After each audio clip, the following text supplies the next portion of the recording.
Hi YouTube! It's time to talk about the thing that keeps most people from studying abroad. Money! I get it. It's super expensive. Especially if you want to go to Japan and live in Tokyo for a year. For me, the total estimated cost was about $32,000. Just the pre-departure cost, the stuff you have to pay before you go to Japan, at least with international programs, was about $10,700. If you want a homestay, you get to add another $10,000 on top of that. Since I stayed in a dorm, I paid housing costs monthly directly to the dorm. And let's not forget the plane ticket, which you get to buy on your own, which is not included in the study abroad program cost and is anywhere from $1,500 to $2,000. So yeah, it's a lot. But don't despair, because even I, the girl who would not be attending college if it wasn't for scholarships and grants, got to study abroad.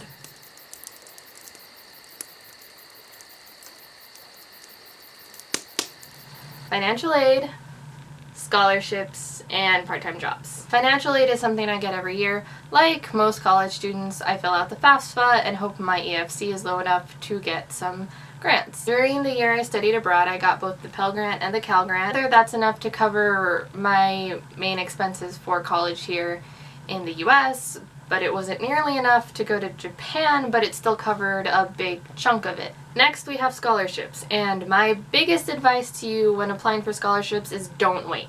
Because when I was applying for study abroad scholarships, I thought you had to be accepted into your study abroad program of choice, not just having applied, and most of these scholarships you only have to have applied, so I missed out on a lot of deadlines, which means there was a lot that I didn't actually get to apply for, which meant a lot of money that I maybe could have gotten but didn't. So as soon as you apply for study abroad, just start applying for those scholarships. So the two main places I applied for scholarships was through the school and stuff I found on Google. With CSUF and probably most schools, there's a lot of study abroad scholarships specifically, and in most cases, any student who's going to study abroad can apply for those.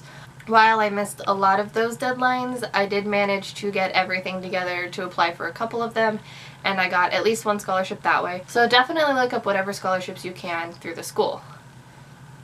With Google, I actually found a lot of scholarships, both for study abroad and specifically to Japan for study abroad, but be careful when you're applying to the ones you just randomly find on Google, and look for information about those scholarships on other places than just the website specifically, because as you know, when you apply for a scholarship, you're giving away a lot of specific and personal information, so you need to be careful. Moving on, the big scholarship that I got that everyone who's applying to study abroad who's worried about money should apply for is the Gilman, which you can apply for through the Gilman website, and I will have a link for that in the description. And even though the scholarship application process is kind of a long one for the Gilman, it's almost like applying to study abroad all over again, it's a really good scholarship. Well, you have to write 2 essays for the application process, and you'll have to do a service project if you receive the scholarship, but they award hundreds of scholarships a year, so your chances are probably pretty high. When I was applying for the scholarship, it said you would get $3,500 with the scholarship,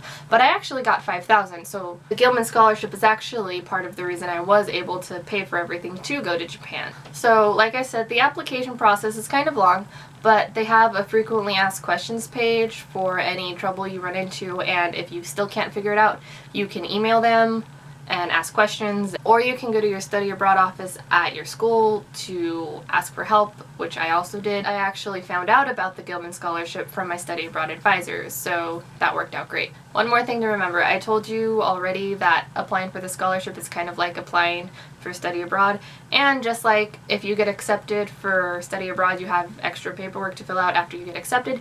Same thing with this scholarship. Once you get accepted, there's more paperwork you have to turn in, where as with most scholarships, you turn in the application, they decide to give you money, and then they just send the money. And the last place I applied for scholarships was to Waseda University directly. It was actually really easy.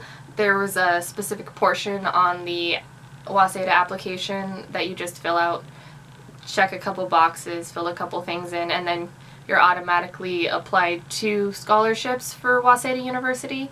And I actually did get a scholarship directly from Waseda while I was in Japan, So that turned out good. By the end of it, with all my financial aid, with the scholarships, with my part-time jobs, and a little bit of help from my family, I ended up not being really worried about money anymore, especially with the exchange rate, which is really favoring the dollar. And I even got to visit a couple places on my own that I really wanted to that weren't part of the IP study abroad group trips and weren't in or close to Tokyo.